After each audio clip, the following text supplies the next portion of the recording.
cup at a time. Yeah, this is tea time. Yeah, making a difference. One cup at a time. Tea time. So be sure to grab your tea, grab a seat, and tune in to Miss Liz. Tea time. Making a difference. One cup at a time. Tea time. Yeah. Time.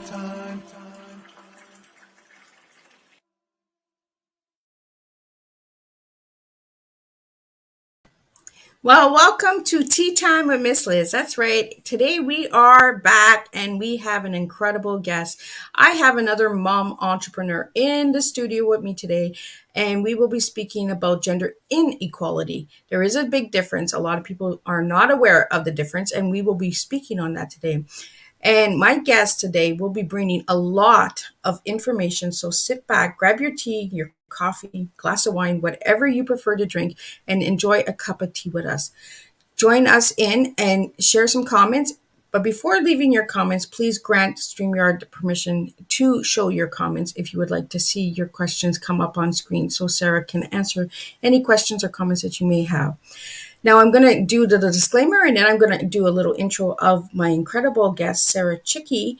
And we're going to talk about gender equality. We're going to talk about chocolate. We're going to talk about mom businesses. We're going to talk about a bunch of things today on Tea Time. So get ready for an incredible strong tea. So please be advised that the content brought forward to you through any Tea Time hosted by myself, Miss Liz, is always to bring forth good faith. However, may bring forth dialogue and opinions that are not representative of my platform. The facts and information are perceived to be accurate at the given time of airing. All Tea Time guests and audience participants are responsible for using their good judgment in taking any action that may relate to the discussion. The content brought forward may include discussions for some where it may be emotionally at risk. It is significant to know that this show is engaging in discussion forums only to offer and inspire awareness and connection, and is not a therapeutical advice service. If you have any questions about this disclaimer or the panelist discussion, you may freely contact me, Miss Liz, at bookingmissliz@gmail.com. Moving forward, should you choose to voluntarily participate in this show in any aspect, I, Miss Liz, welcome you. Should you decide that the show at this time is not meant for you, I respect that, and I will see you in a future show.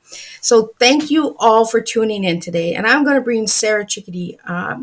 Chickadee. So I don't know where the chickadee came in. The birds are flying. That is okay.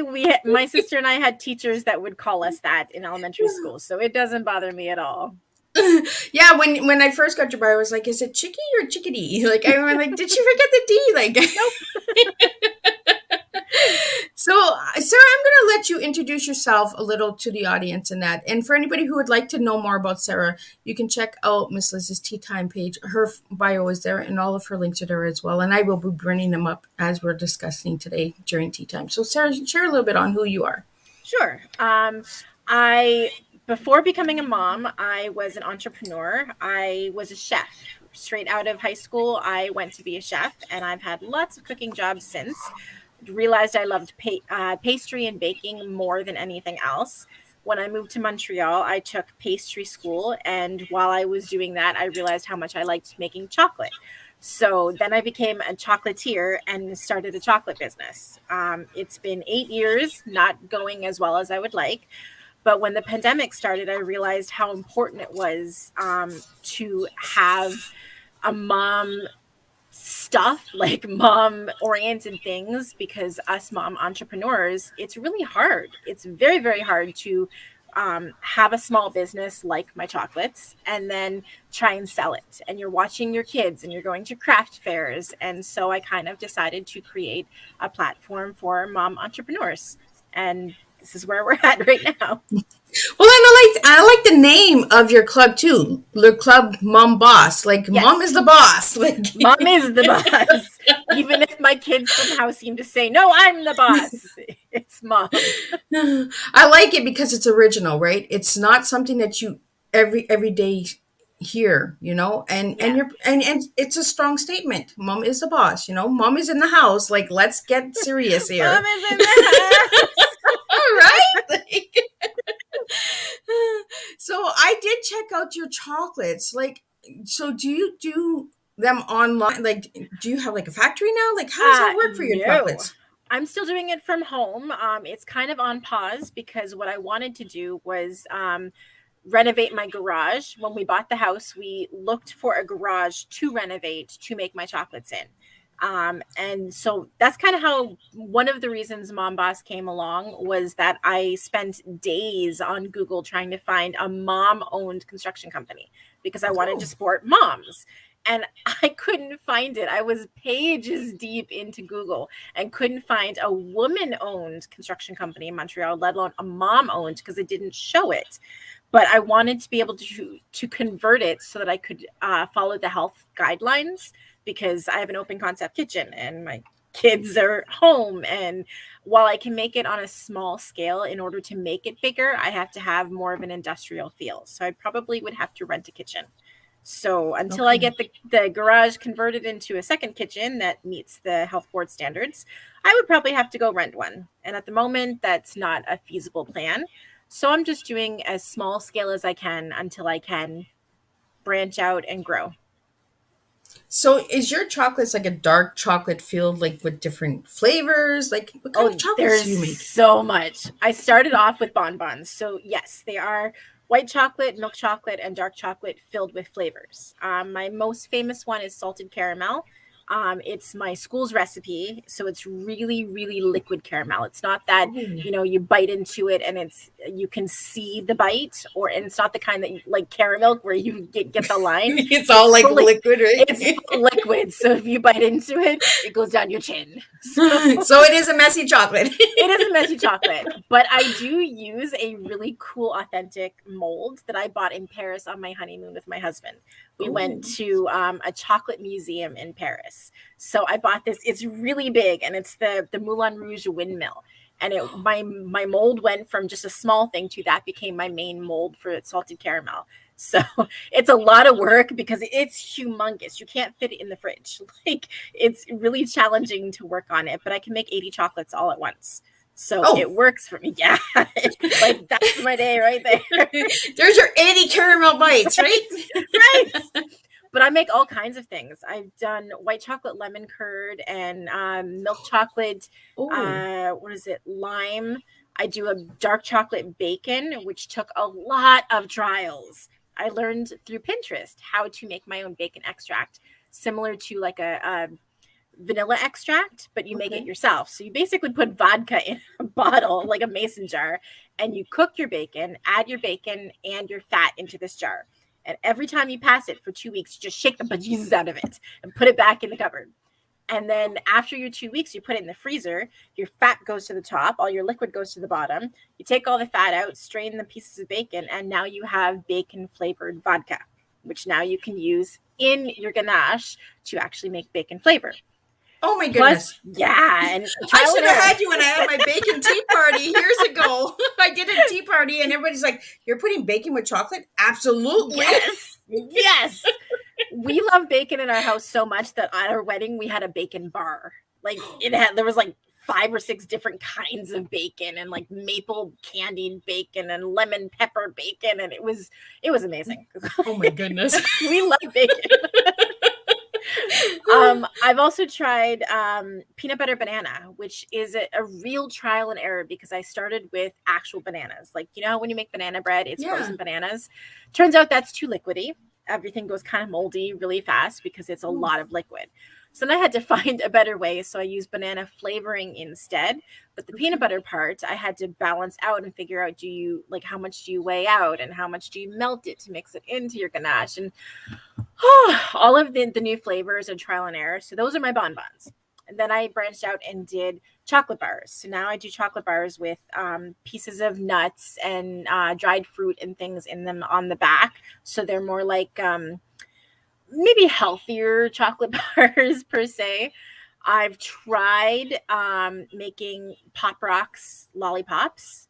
I'm still not successful at that. It's still a trial and error. Last year, I also tried, what is it? Chocolate jewelry boxes. I want to try that Oh, again this Christmas. I really want to collaborate with a local jewelry maker and kind of put them together. And you can buy a piece of jewelry in a chocolate jewelry box. now So that is different. it is different. That's what I'm trying to look for. I I'm trying love to be it. different. I mean, we have so many chocolate businesses in Montreal that it's hard to set yourself apart from all the ones. So I'm trying to figure out what works best for me. Yeah, well, that's it, right? You got to be different because if you start doing what everyone else is doing, everyone's just going to say, well, I can get that down the street, right?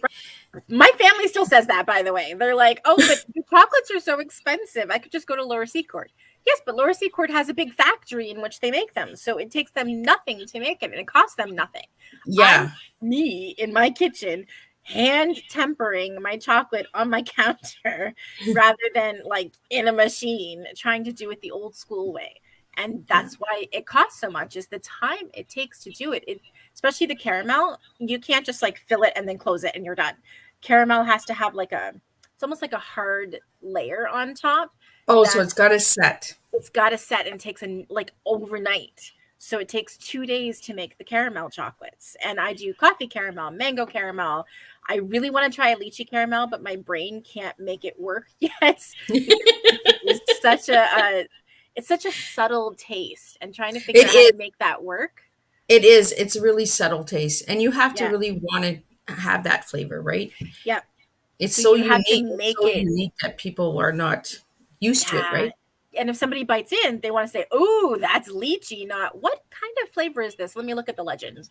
Like, you want Yeah. to know what it is, and that's the hardest part about coming up with new flavors, is does it match what my brain thinks it's supposed to taste like? It's Yeah. probably the hardest thing about doing it, but I love it. Chocolate is actually my passion. I just can't seem to make very much money doing it, and I stumbled into a way to fulfill my purpose and help other people in their businesses, which will in turn one day come back and help my chocolate business. Well, and that's what it is, right? We have to give a little to get a little, and we have to push and that's what I was saying at the beginning of the show, is that a lot of people don't understand the struggles of an Mm-hmm. entrepreneur and a mompreneur, because we still have our families, we still have other things that we're doing.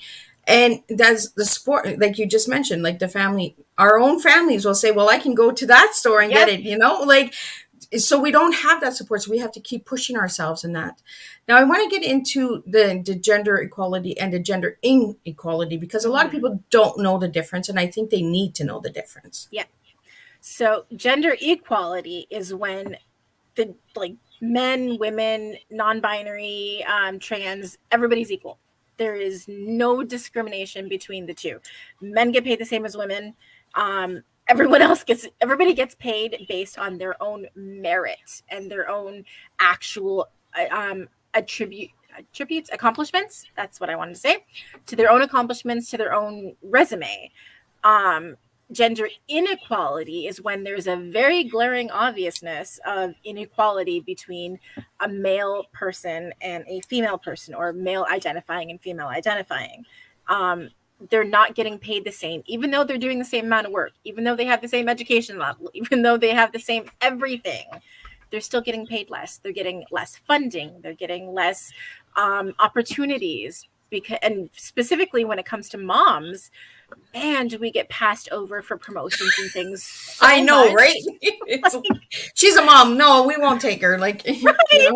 but I she'll do all of this, all the little stuff for Yeah. us. But, Yeah.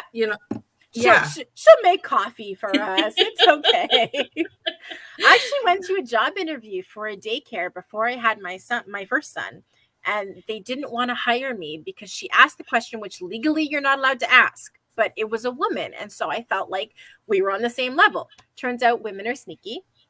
They will ask you questions because they feel like there's a kinship, but it's a question they're not supposed to ask.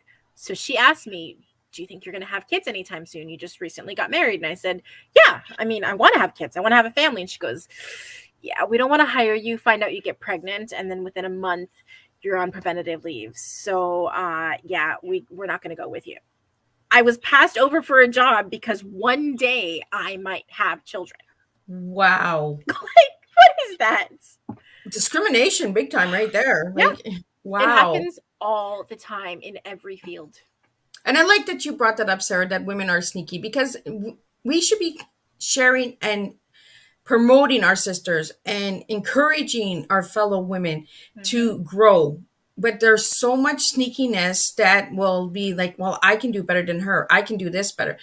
Instead of encouraging one another to grow, there's so much sneakiness behind. And sometimes it's people that we think that have our backs, and then they're really the ones that are Yep. sneaking behind our backs and saying, no, don't, you know? Yep. And I think that has a lot to do with the gender equality as well, because a lot, like you said, the men and the women and all that, right? Is the women are against women. There are some women that are against women getting ahead, and I don't understand it. A lot of it also could be, I do notice when it comes to mothers and non-mothers, that non-mothers are like, well, I have a life too. I don't need to go pick up kids at 3:00, but I have a life, which yes, they do. They have a valid reason to have a life. But when you're a parent and you're responsible for another life, it kind of trumps it. I mean, in my head, maybe not for everybody, because I know that there's big arguments over this, and I'm not about to start a fight. I don't well, Miss Liz does. Miss Liz likes to spill the tea, because I like to bring the topics to the table, right? Yeah. If we want to make a difference, we want to make a change, we have to start being vocal about what is actually happening. Not all women are supporting women. Not all men are supporting men. We need to really start bringing a voice to it and saying, hey, we're all here to make a difference, and we all bring something different to the table. So give us a chance, Yep, exactly. And just because we look different or we sound different doesn't mean that we can't give you what you need. Trust in us a little. We even have issues with women, with other women in races. Exactly. Muslim women are so discriminated against by other women, and nobody's gotten a chance to even get to know them. It's just what they're wearing that people are judging them by. And for what? They could be the next rocket scientist. Do we really know that? No, because other people are judging them based on the way they look on the outside. Yeah. And I strongly believe that, Sarah. We have a lot of people that are judged by the outside, not the inside. And I tell this to my children all the time, and I tell this to my friends. Stop looking at the outside, because you never know what's going on in the inside.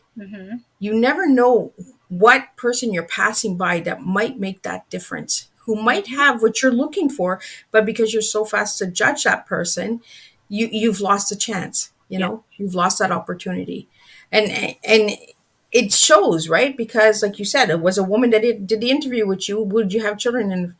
And that's like in the future. Yeah. Like, you don't even know what's going to happen. Like, I don't even know if I couldn't have children at that point.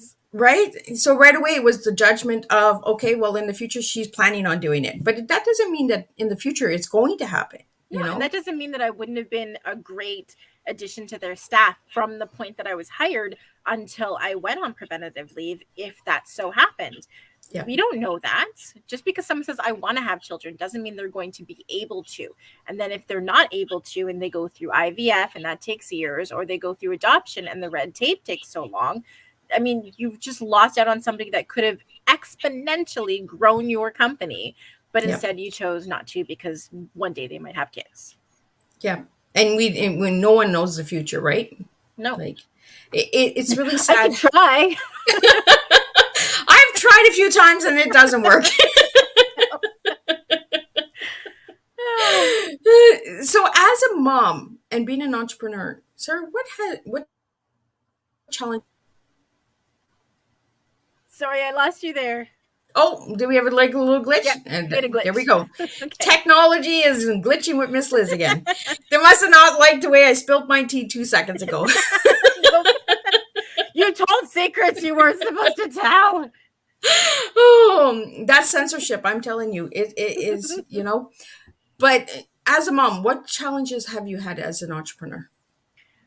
Time has been such a big deal with the pandemic and everything. My 5-year-old caught COVID and he was home for 2 weeks. And because my 3-year-old is too young to actually get a vaccine, he needs to be home for 10 days for every positive case there is in the house. Yeah. So he was home for 10 days with my 5-year-old. And then as soon as my 5-year-old was able to go, my husband tested positive. And so my 3-year-old was home for another 10 days.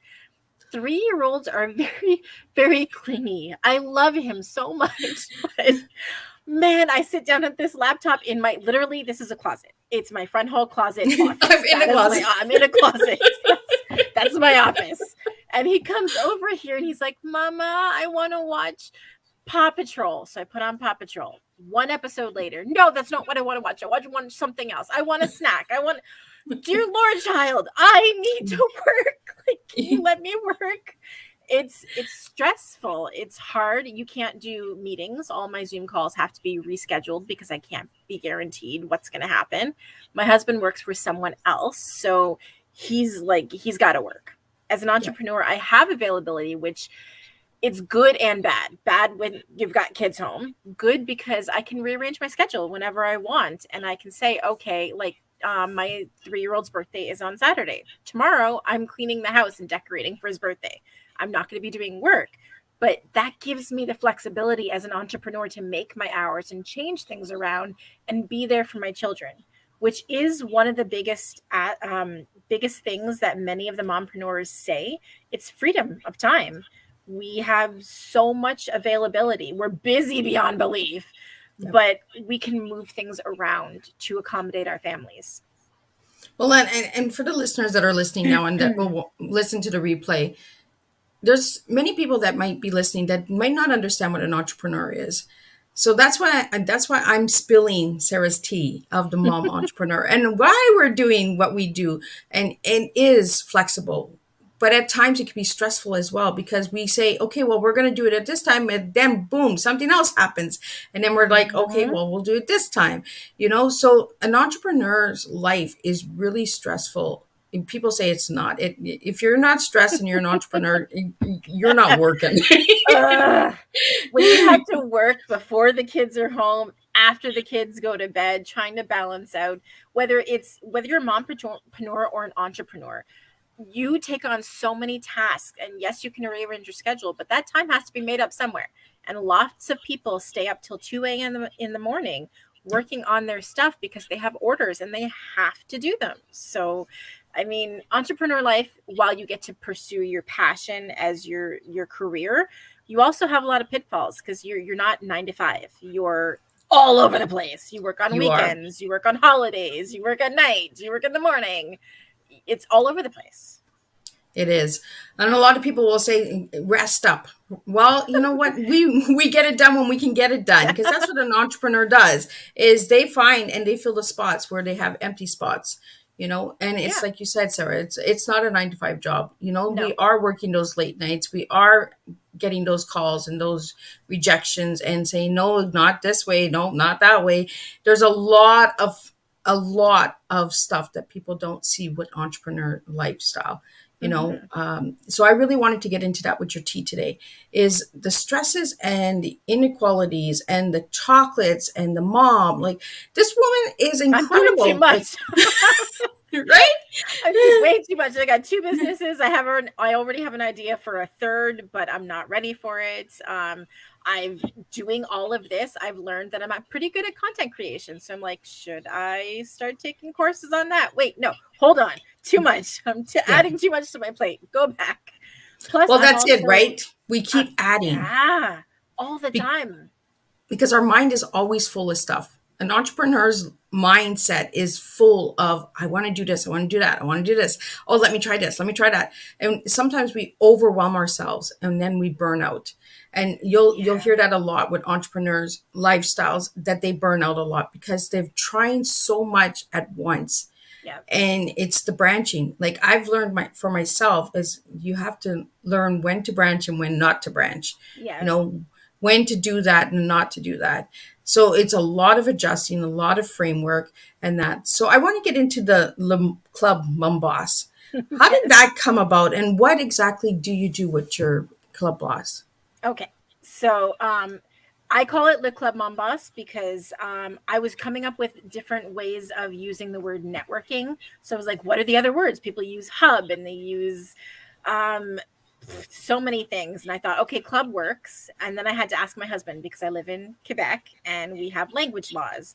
So I was like, So how do I do this? Mom boss, if it's one word, I'm like, technically it's supposed to be one word.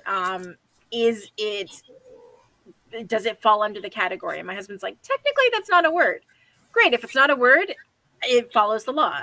But I couldn't say club mom boss because it doesn't follow the French. So I needed le club, because we have Costco here is le entrepôt Costco. And what is it? Starbucks is Le Café Starbucks. We can't just call it the English name because we have French language laws. So Le Club worked out for me. And club is the same in French and English. So I was like, okay. Then I took a legal course on building your name. And your first word has to be your French qualifier. So Le Club followed that. And I was able to register my business in Quebec because it has to follow that law. So that took a while. I literally, we're driving around the city and I'm asking my husband all sorts of questions, and I've got like a Google Keeps note of all the potential names for this. Check, nope, check. Right. But I realized for all the craft fairs that I went to trying to sell my chocolate, and God, I've been to a bunch. I met a lot of women who also do their craft. And at the time I wasn't pregnant, but they had their kids with them, and their kids are running around and there's like tables everywhere and the kids are just having a blast. And they're like, I had to bring my kids. It's a weekend. Like, I don't know what I was going to do. So bringing my kids. And I realized there's a lot of moms that do sewing, and God, there was somebody who did soaps and someone who did crocheting and puppets. And like, we had lots of things at that craft fair that I did. And they don't have a directory. Like granted, I made a directory when everybody else was making a directory because we all came up to the same conclusion in the beginning of the pandemic that nobody's really here for us. Unfortunately, I don't have a team, so mine did not grow as fast as other companies. Yeah. But mine's different. It's kind of convenient that it took so long to get here because I was able to pivot a bunch of times to decide what it is that I wanted to do. And mine is less about money since I'm not making any right now, but it's more heart-centered because I feel for these moms. It is hard to do your business, whether you're making jewelry and your kids won't leave you alone and your eyes have to be able to look at those little tiny beads and you're so tired you can't even see them. Or for me, making chocolate, saying, no, you cannot be in the room. I cannot have your germs. I've sanitized everything in this room. Get away. Like, this is my little corner. Right? And when I started doing it, when my first son was born, I would have to do it in between naps. So I'd put him down for a nap and hope to God he sleeps for an hour. And if he only slept for half an hour, I'd have to put him in front of the TV and go, I got to finish this work. I've got things to do. It's really hard to be a mom entrepreneur. And because I met so many people, I thought, how can I leverage these people that I've met over the years and help them, but also find a way to help me? And originally I thought it was going to be passive income. Boy, was I wrong. Like, I thought if you do a directory and you charge memberships, like that's passive income. Nope. People need to know who you are and what you do before they trust you. So I'm 2 years into this, just basically putting myself out there and letting people know who I am and what I do. And I chose to list 100 businesses for free, with the VIP package, which is the best that I can offer anybody, alone. So we're not really getting all of the needs met right now because I'm doing all the jobs by myself. But I figure it's proof of concept. So when I go to ask for money to grow the business, there's proof that at least 100 people believe my business is worthy enough that they signed up for it. And that should be enough for some kind of investor, angel investor, lender, somebody to give me money so that I can hire on the people to do some of the work so we can grow. And then hopefully we go from Canada to North America to the entire world. But right now we're just Canada, and we're a lot in Quebec because people here, I tend to meet them a lot with all the different workshops I do and webinars I attend. I meet a lot of the Montreal ones. So I have way more Quebec entrepreneurs listed than everywhere else, but we do have somebody in Northwest Territories. I have somebody in Vancouver. I'm trying to get everybody in Canada because I do, at this age, I'm 41 this year. At this age, most of my friends who are entrepreneurs are also parents. Like this is just the age. So how do I help them for free at this point? So that eventually I can help myself, and helping them helps me, which somehow the purpose just happened one day. I was meditating and the idea came in and I was like, can I do this? Can this work? My husband was so dubious. You don't even know. He was playing a video game and I come downstairs to talk to him and I'm like, I've got this great idea. And he's like, okay. Like, where am I going? He's like, I'm like, it's gonna work, and I'm on mat leave at this point. So it like really any idea I have is just busy work because I'm trying to keep baby alive. And so he's trying to understand what I'm trying to do. And I'm like, it's gonna be a directory for mom entrepreneurs. And he's like, okay, you've never done this? And I'm like, no, I've never done anything computer wise. I've been a chef most of my life. I don't know how to do this. And yet I did. I took so many webinars, including one that solidified what I was going to do, which was using your values, voice, and vision to create your business. And I had to go through and find out what my Myers-Briggs was, and then find out what my superpower was, which turns out it's cooperation. Every webinar I took said, this is the right idea. This is the right thing. Every person I talked to was like, nope, this is going to happen. I got a tarot reading the first summer I decided to do it. And she was like, whatever this idea you've got going, it's going to succeed. You're divinely guided. And I was like, I have to do this. It can honestly help thousands of women across Canada and the world if I do it right. Yeah. I just don't really know how to do it right. So I'm making a whole bunch of mistakes trying to figure out how to do it. But that's how we learn, right? If we don't try, and I like how much information you're giving to the viewers and listeners out there, because entrepreneurship is an ideal. We have this ideal that comes to our mind. Nobody else gets that ideal. Mm-hmm. And we just push it. And like you said, like your husband's like, oh, whoa, what's going on here? Like, you know, when I said I wanted to make a difference with a cup of tea, I got, are you crazy? Like, are you like, like really, you're going to change the world with tea? Yes, I am, because tea is going to open the dialogue of conversation. Mm-hmm. And you're doing the same thing with moms. And it's like you said, you have to build. Yes, we're not making money, but we're building our platforms. We're building collaboration. We're building relationships in order to make that money. And that's what a true entrepreneur does. Yep. They don't just come in and say, give me money. We really need to start building these collaborations and these relationships. It's really important. And a lot of people are just out there. Okay, I can do this for 10 days. Give me $8,000 and I can heal you in 10 days. No, you can't heal me in 10 days. No. And I'm a real mess. I'm a broken cup of tea. I'm sorry. You ain't fixing me in 10 days, maybe 10 years, but not 10 days. Yeah. Actually, there's something I learned from my calm meditations. One of the days they did it was broken things are the best, because when you put them together, while they still resemble the whole thing, those little cracks remind you of all the troubles you've gone through to get to where you are to make yourself whole again. Exactly. And that's what a beautiful masterpiece is. That's what a puzzle is. We're putting pieces together that have all been broken, you know? And I like that you say, Sarah, that you fail a lot, because a lot of people are scared of failure.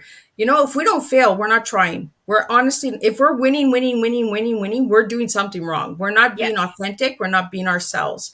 You know, we really need to start showing that we do fall and that we do struggle and we do cry and we do get frustrated, you know, and we're just like, why is it not working? You know, and we know it can. And I'm so happy that you got 100 women out there, because that's what we need to do. You're showing the viewers and listeners right now that if you support one another, you can get that growth as well.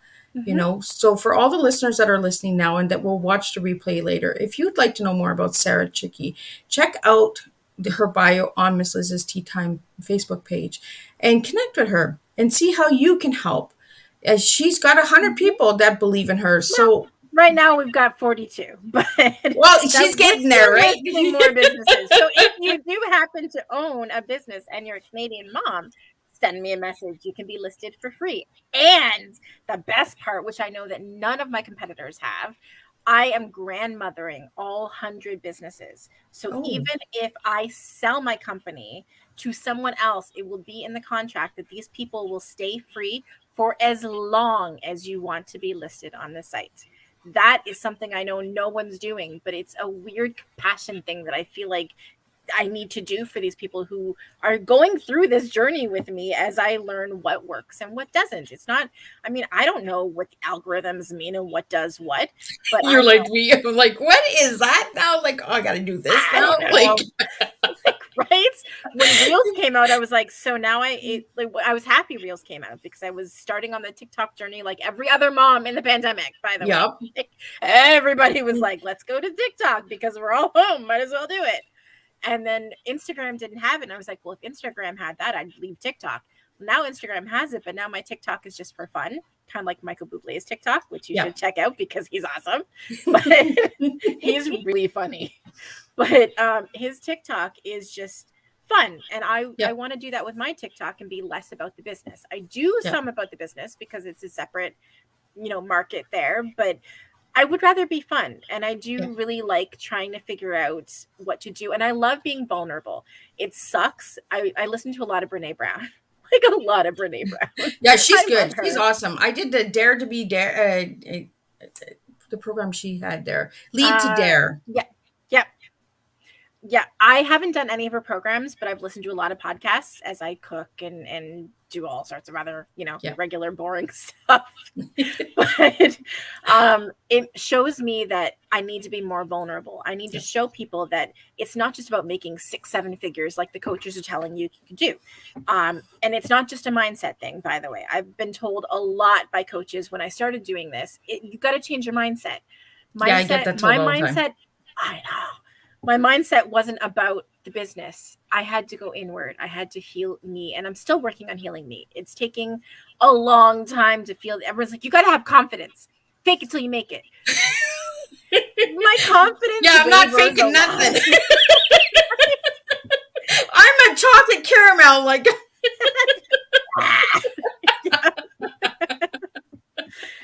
Yep.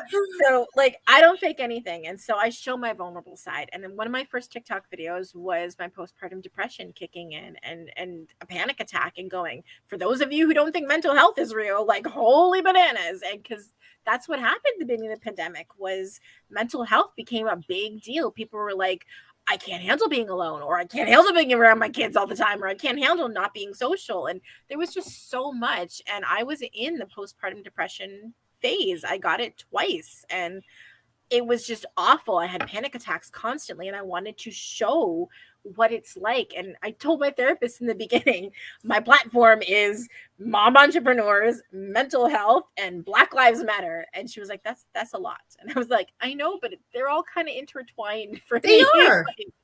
They're very intertwined for me. I mean, I'm teaching my kids about equality. Not just gender equality, but racial equality, because while I'm a light-skinned Black person, I have family that's dark-skinned and they get racially profiled. And I want my children to know not only could they have brown-skinned children because my mother is Black, but that they should treat people not colorblind. I hated that whole all lives matter colorblind crap. But this whole we are one and we should stand up with each other. And when it comes to women, we should stand up with each other. It doesn't matter what our race is. It doesn't matter what our religion is or our sexual preference. We should stand up with each other. So I teach my kids that, and that kind of becomes part of my platform. And mental health, I've had lots of very not so good thoughts about myself and my children. Recently, I just switched my antidepressants because I wanted to take a screwdriver and I was having a really bad time being a parent. It was really overwhelming. And the thoughts kept coming in. Obviously, I didn't do it, but intrusive thoughts are intrusive thoughts. Yep. So I was like, maybe this antidepressant isn't for me. Sometimes you have to try 5 or 6 ones before. It's not always the first one you try that works. And hormones and all that other stuff. So I was like, let's add that in. And so for Facebook, I've done videos where I've just sat here in my little office and cried. And then went, you know what? This is a good opportunity. Let me film this because I want people to know that I'm there for them. Yeah. I want to know that they're there for me when I need it, which surprisingly enough, people that I've known since kindergarten that I did not think were following me, showed up and sent me messages and said, "Hey, I'm here for you." And I was like, I didn't even know you checked out my stuff. Like, I didn't even know. You just never know who you're impacting, right? No. And you don't know who's watching and who is saying, you know what? Thank you for crying today because you gave me the power to cry. It's almost like people need the okay to do stuff. They do. I do. You know, if I want to cry, oh, can I please cry? Like, I really need to cry. Yeah. You know, and they see someone crying and it gives them that power to cry, you know? And I'm like you, my TikTok is my relaxed time. Like, that's where I have my chats with my son. We kind of just shoot the crap, you know? Yeah. But that's my downtime. My TikTok is there. But I do some of my tea time promotion stuff there, my books and everything. But TikTok is more of a community time of relaxation where moms really connect and support one another. I've seen a lot of that.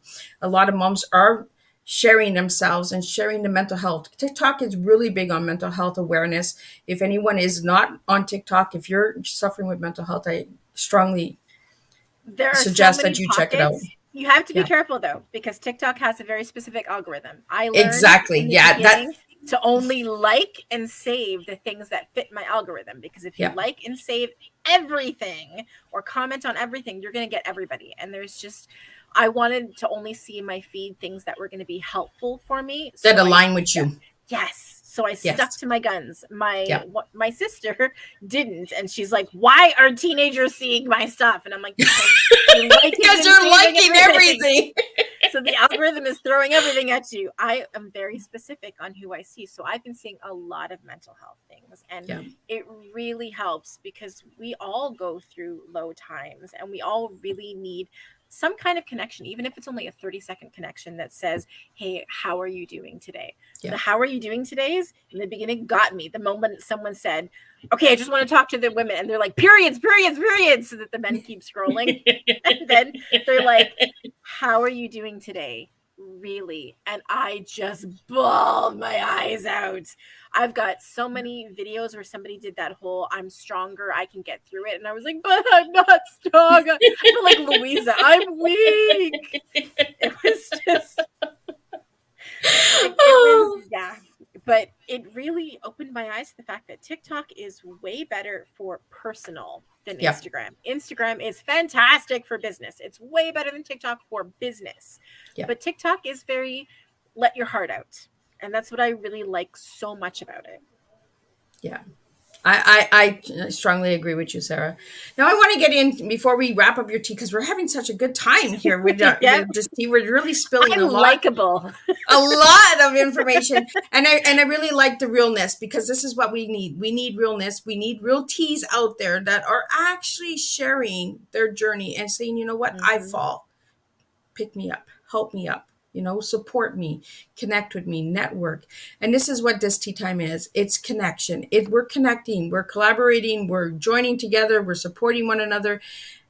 We're just two ladies that are passionate. Right? We're off and we're ready to go here. But I want to know what your tea is, Sarah. So if I ask you, what is your tea? What would your tea be? Teaching.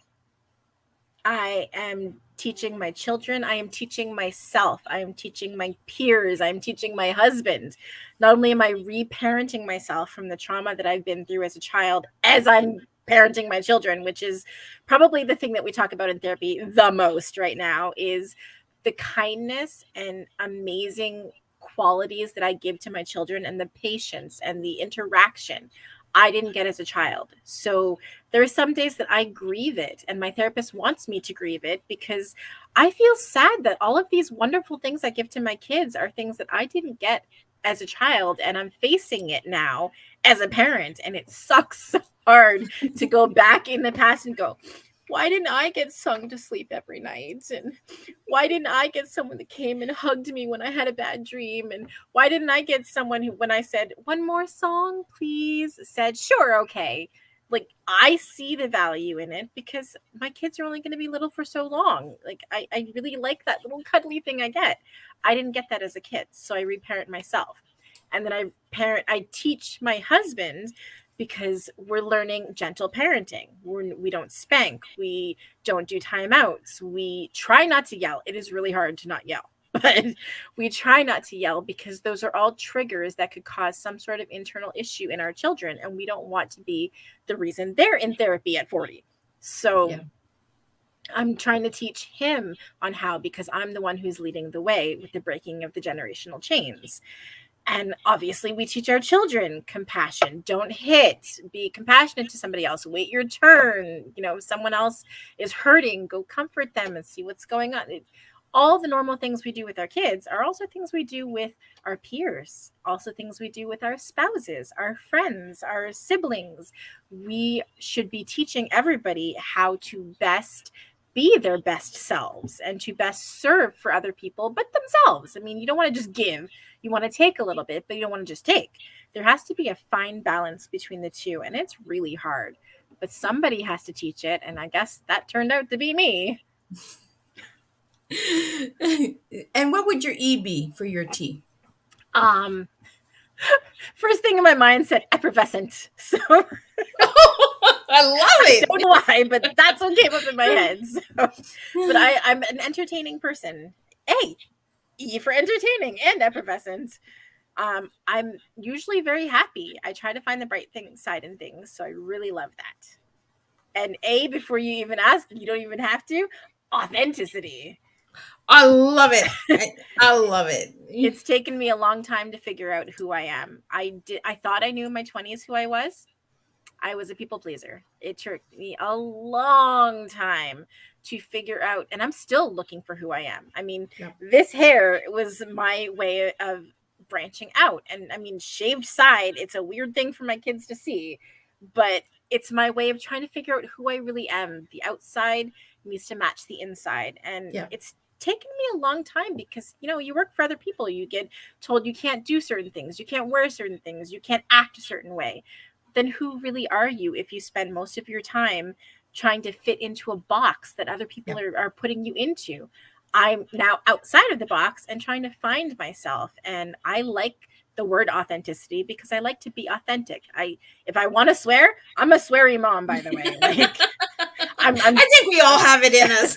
No, not everybody, but to the point where I have to say mother trucker so I don't say anything else. And I've had just like, now I say bananas, but sometimes I will say the S word in front of my kids and I notice they say it. And I'm like, that's a grown up word. I'm not going to be like my parents and say, I can say it, but you can't, because it's a whole thing that kids don't understand. So to be able to say, adults can say this word, but children cannot. You will get in trouble when you go to school if you say this word. Do not say it. I promise you, you'll be in the principal's office. Yeah. Don't. I used to always say fudgicle. And my kids knew, and then my son would say, oh, well, do I get a fudgicle today, Mom? No, you're not getting a fudgicle today. Fudge off. Oh, I still swear when something happens. If my 3-year-old falls off the couch and I wasn't expecting it, I'm like, and I'll say it. And I'm like, no, wait, I wasn't supposed to say it. But it's a knee-jerk reaction, especially as a chef. We are dirty mouth people in the kitchen, in the back where nobody can see us. We swear so much. It's a really hard habit to break, even when you have kids. So well, I like the name that you brought up, Holy Bananas. Like I can think of a nice good chocolate with a banana flavor, like Holy Bananas. Yep. Like every mom needs a Holy Banana. Well, my kids are really into pee-pee and caca. So if I said holy crap would turn into the new one. Instead of, hey, mama, are you a caca head? I'm like, seriously, why is that a question? But I don't need crap turning into it. So I'm like, bananas. Bananas works for me. Holy bananas. And I think that'd be an awesome chocolate. Like the banana flavor. I don't know how you would do it, though. It almost feels like you would have to have a piece of angel food cake in it, like banana ganache and then angel food cake and then cap it off. So it's like angel, bananas, flip it over, holy bananas. Oh, now that sounds super yummy. This is where my head goes. This is the problem with chocolate is I've got all these ideas and I can't afford to buy bricks of chocolate to make all these ideas. So. Yeah. So what message would you like to give to the moms out there that are listening? Believe in yourself. That is, I have had so much imposter syndrome. It's crazy. And my burnout, and I go like this. Some days I believe in myself. I'm like, I am the coolest person in this room. And then some days I'm like, I'm never going to be able to do this. I'm going to fail so much. Like, you have to believe in yourself, and you don't have to believe in yourself 100%, because we are going to have all of us have those days where we're like, yeah, this isn't going to work out. I'm going to fail so hard. I'm going to have to go get a job. Like, I'm not going to be able to do this anymore. I've actually had to look, by the way. Like, I was so worried. I'm going to go pump gas. Things that you might actually, I'm English in the French world, so pumping gas might not help me. But it really, belief in yourself. There's the thing that once you believe it, then you will see it. I have to write it on my mirror every time I clean the mirror. I have to rewrite it so I can tell myself, because manifestation doesn't work unless you believe it. And manifestation is very important. It's all the positivity you put into what you want in your life, whether it's your relationship or your kids or your career or your house or whatever. Manifestation doesn't work if you don't believe. So you have to believe that you can do it. You have to believe that there will be help. You don't have to do it alone. There are people to help. I have found people. I'm one of the people to help, but there are lots of people who can help. So believe. It's almost like that whole Tinkerbell thing. Let's clap so we believe. Like, believe in yourself. If you have to, I will make a video with just a Tinkerbell coming across and says believe. And I love that you brought Tinkerbell, because my cat's name is Tinkerbell. See? Synchronicities. Yes. And I love that you brought it up, that people pleasing and imposter syndrome and the burnouts, and that, because we're told so much. Don't do it this way. Don't do it that way. Did this, change your mindset. It's not our mindset. We've been through a lot, it's trauma. It's like you said, trauma. I know for a fact that my trauma was the reason I was a people pleaser.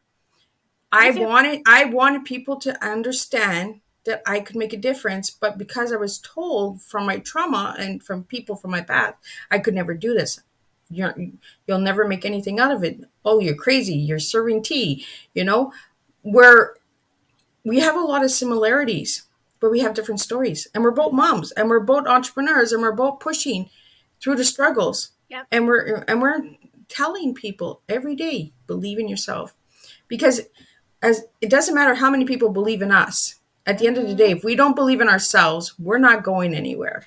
Nope. You could be hiding under the covers in the bed, depressed as all get out, because you don't believe that you can do it. And by the way, believing in yourself is also believing that what you have to offer, even in a saturated market, is still valuable. Because, man, creating a directory for moms when there's a bunch of already directories for moms, it's challenging. When people make jewelry and there's already people who make jewelry, when people make cupcakes and there's already people who make cupcakes, you're in a saturated world, but the belief that your business is going to be different is important, because so many people are going to say, like you said, you got to do it this way. You got to do it this way. There's even on Instagram, these are the ways to grow your business, and these are the ways to do your stuff. And it doesn't work for everybody, but you have to believe that your unique approach has value in this world, and you will be able to succeed.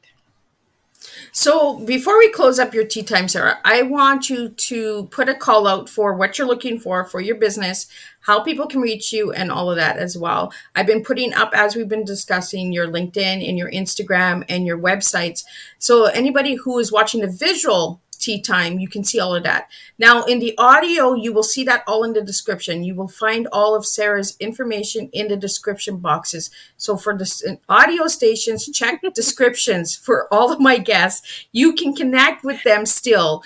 You might not see us on video, but you'll hear us and you can get the information needed. So Sarah, if you'd like to put a last call out for what you're needing and how you're doing it. And then we're going to wrap up this tea time, and I will get into the next guest that will be coming up on the 28th of April. Okay. So I need mom entrepreneurs or non-binary parent entrepreneurs. I've pivoted to help them because there's a lot going on. And they also need help. And so it might not be my main focus, but it's coming in the family. We're bringing it all in. So we have about 42 businesses listed. I'm looking for 100 businesses. So we've got a little less than 60 businesses to list. So if you are interested, you can go to my Instagram, and my link is in the bio for that, or you can go straight to the website at www.le Club, CLUB, Mom Boss, MOMBOSS. LeClubMomBoss.ca, because we are Canadian and I want to make sure that's very clear as we are starting off that way. If you are interested in learning more about us or supporting fellow mom bosses or moms in general, go to the website. If you are looking for a gift for your teacher, your kids' teachers, for your friends, we have so many makers. We have so many people who have services and products. Go check it out. If you can happen to support anybody, even if you're only looking in your own city, even if you're just looking for your own province, look and see what there is. There might be a good gift in which you're supporting a mom and an entrepreneur, and then you're also still getting a gift. So instead of going into Shoppers and picking up a gift, you can get one from somebody else, and they will ship. They do ship. And that way it helps support our economy, and it helps support these women who are working so hard to get their businesses out there. You help them. And eventually, at some point, it will help me, and my name will be synonymous with this, I hope. Beyond that, I'm also looking for a business partner for Le Club Mom Boss. Hopefully someone who is more francophone, as my French kind of sucks since I grew up in Ontario and not Quebec. So I'm still putting out a call for that. Like, flashers. Partner. Yep. And anybody who might be able to help, if you're social media or you digital creator or anything, send me a message. I'm still looking to hire a team. So I could always use ideas on the back burner when I get funding to hire people on, so that we can grow this thing all together to help everyone. I love it, Sarah, because you are helping so many people in so many different ways, in so many flavors, so many blends, just like your chocolates. Yep. So for anybody that would like to reach out to Sarah, please check her out. Her bio is on Miss Liz's Teatime page. It is also on my Instagram page, my LinkedIn page, and I believe it is on my Twitter page. I am not sure, but you can check that out as well. To support each and every one of my Tea Time guests, you can find all of their Tea Times on my YouTube channel and on multiple podcast stations now. There will also be some Tea Time guests that will be released on my radio show on Sunday as well. I will be promoting them as well there as well. So I have different ways of promoting and that as well. So if anybody is interested in learning more about Sarah or Miss Liz, check out Miss Liz's Tea Times on the YouTube channel. Give it a subscribe. It's a free subscription. There's no cost to that. It's just a little click. And if you yourself would like to be on Tea Time in the future or on the radio on Sunday with Miss Liz, check me out and send me an email at bookingmissliz@gmail.com. Now, my next guest that's coming up on April 28th at 3 p.m. is a guest from the UK. She is going to be sharing her personal story, so there will be a lot of triggers. If you are trigger trauma easy, I suggest you don't tune in, because she has a powerful story, and we will be doing a 2-part show with her. So the first part will be the butterfly, and the second part will be the transformation.